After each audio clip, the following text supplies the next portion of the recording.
આકાશવાણી ભુજ સમાચાર પરેશ મારું વાંચે છે. નમસ્કાર. મુખ્યમંત્રી ભૂપેન્દ્ર પટેલે દેશભરમાં આયોજિત ત્રિરંગા યાત્રાને ભારતની એકતા અને અખંડિતતાની યાત્રા ગણાવી.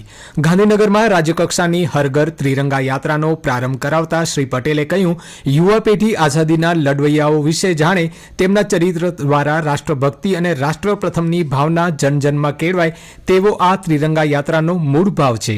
કચ્છ જિલ્લામાં જિલ્લા કક્ષાની ત્રિરંગા યાત્રા ગાંધીધામ ખાતે 14 ઓગસ્ટના યોજાશે. ત્રિરંગા યાત્રા અભિયાન અંતર્ગત 17 ઓગસ્ટ સુધી જિલ્લામાં બાઇક સાયકલ રેલી, શાળા કોલેજોમાં ક્વિઝ અને વક્તૃત્વ સ્પર્ધાઓ તેમજ સરહદી 106 ગામોમાં નાગરિકો અને જવાનોની સહભાગિતા સાથે વિશેષ ત્રિરંગા યાત્રાનું આયોજન કરાશે. આ ઉપરાંત વિભાજન વિભીષિકા સ્મૃતિ દિવસ નિમિત્તે કેન્ડલ લાઇટ શ્રદ્ધાંજલિ, શાંતિ માર્ચ અને વંદે માતરમ પ્રદર્શન પણ યોજાશે. 9 ઓગસ્ટ વિશ્વ આદિવાસી દિવસ નિમિત્તે કચ્છના આર્થિક પાટનગર ગાંધીધામ શહેરમાં આદિવાસી સમાજ દ્વારા ભવ્ય ઉજવણી કરવામાં આવી હતી. આ અવસરે હજારોની સંખ્યામાં યુવાનો, ભાઈઓ, બહેનો અને વિવિધ સંગઠનોના પ્રતિનિધિઓ ઉત્સાહભેર જોડાયા હતા. પરંપરાગત વેશભૂષામાં સજ્જ લોકોએ રેલી દરમિયાન પોતાની સમૃદ્ધ સંસ્કૃતિ અને એકતાનું અનોખું પ્રદર્શન કર્યું હતું. રેલીના માધ્યમથી આદિવાસી સમાજના અધિકારો, શિક્ષણ, રોજગાર અને સાંસ્કૃતિક પરંપરાના જતન અંગે જાગૃતિ ફેલાવવામાં આવી હતી. આગેવાનોએ યુવાનોને શિક્ષિત બનીને સમાજના સર્વાંગી વિકાસમાં જોડાવા અપીલ કરી હતી. અમદાવાદ ડીઆરએમ વેદ પ્રકાશે સામખિયાળી, ભચાઉ ત્રીજી અને ચોથી લાઇનના નિરીક્ષણ અંતર્ગત ગાંધીધામ રેલવે સ્ટેશન અને રેલવે કોલોનીની મુલાકાત લીધી હતી. આ મુલાકાત દરમિયાન તેમણે કર્મચારીઓ સાથે સંવાદ કરી તેમની સમસ્યાઓ જાણી હતી. તેમજ પાયાની સુવિધાઓ, સ્વચ્છતા અને આવાસીય વ્યવસ્થાઓનું નિરીક્ષણ કરી તાત્કાલિક નિરાકરણ લાવવા નિર્દેશ આપ્યો હતો.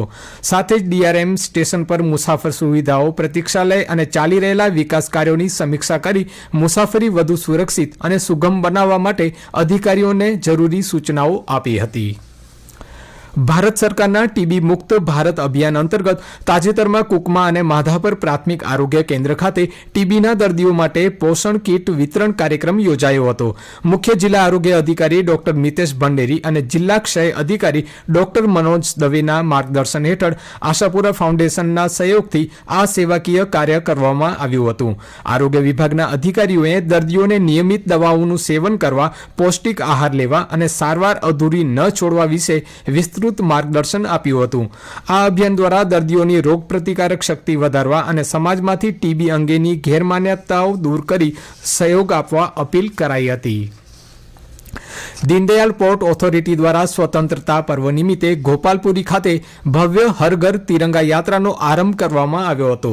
ડીપીએ ચેરમેન સુશીલકુમાર સિંઘના નેતૃત્વમાં નીકળેલી આ ત્રિરંગા યાત્રામાં અધિકારીઓ, કર્મચારીઓ, CISFના જવાનો, શાળાના વિદ્યાર્થીઓ અને મોટી સંખ્યામાં નાગરિકો જોડાયા હતા. દેશભક્તિના નારા અને વંદે માતરમની ગૂંજના માહોલમાં સહભાગીઓએ ગર્વથી રાષ્ટ્રધ્વજ વહન કર્યો હતો. ભુજની સરકારી આયુર્વેદ હોસ્પિટલ ખાતે આગામી 12 ઓગસ્ટ બુધવારના રોજ પુષ્ય નક્ષત્ર નિમિત્તે સુવર્ણ પ્રાશન અને કુપોષણ નિવારણ કેમ્પનું આયોજન કરવામાં આવ્યું છે. આ કેમ્પમાં જન્મથી 12 વર્ષ સુધીના બાળકોને બુદ્ધિ, બળ અને સ્મરણ શક્તિવર્ધક સુવર્ણ પ્રાશન ટીપા નિઃશુલ્ક પીવડાવવામાં આવશે. આ ઉપરાંત કુપોષિત બાળકોને શક્તિવર્ધક દવાઓ, કિશોરીઓ તથા સગર્ભા ધાત્રી માતાઓ માટે વિશેષ માર્ગદર્શન, મેદસ્વીતા સારવાર અને યોગ કેમ્પનું આયોજન કરાયું છે. હોસ્પિટલ ખાતે સવારે 8:30 થી 12:30 અને સાંજે 4 થી 5:30 વાગ્યા દરમિયાન આ સેવાનો લાભ લેવા અનુરોધ કરાયો છે. રાપર પંથકમાં 24 કલાકની અંદર ભૂકંપના 2 આંચકા અનુભવાયા છે. ગઈકાલે 3.3ની તીવ્રતાનો આંચકો આવ્યા બાદ આજે ફરી બપોરે 12:40 રાપરથી 18 કિલોમીટર દૂર રામવાવ નજીક 2.8ની તીવ્રતાનો વધુ એક ભૂકંપનો આંચકો નોંધાયો છે. ટૂંકા સમયગાળામાં વારંવાર આંચકા આવવાથી સ્થાનિક રહીશોમાં ગભરાટ ફેલાયો છે.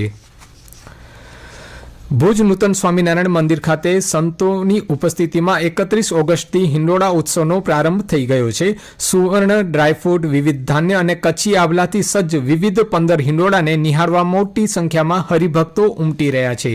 31 ઓગસ્ટ સુધી ચાલનારા આ ઉત્સવમાં મંદિરને આકર્ષક રોશનીથી શણગારવામાં આવ્યું છે. જિલ્લામાં છેલ્લા એક સપ્તાહથી મેઘવિરામની સ્થિતિ જોવા મળી રહી છે. ધૂપછાંવના માહોલ વચ્ચે જિલ્લાના મોટાભાગના વિસ્તારોમાં મહત્તમ પારો ઉચકાતા બફારાનું પ્રમાણ વધ્યું છે. જો કે હવામાન વિભાગે કચ્છમાં છૂટાછવાયા સ્થળે વરસાદની આગાહી યથાવત રાખી છે. અને આ સાથે સમાચાર બુલેટિન પૂરું થયું. નમસ્કાર.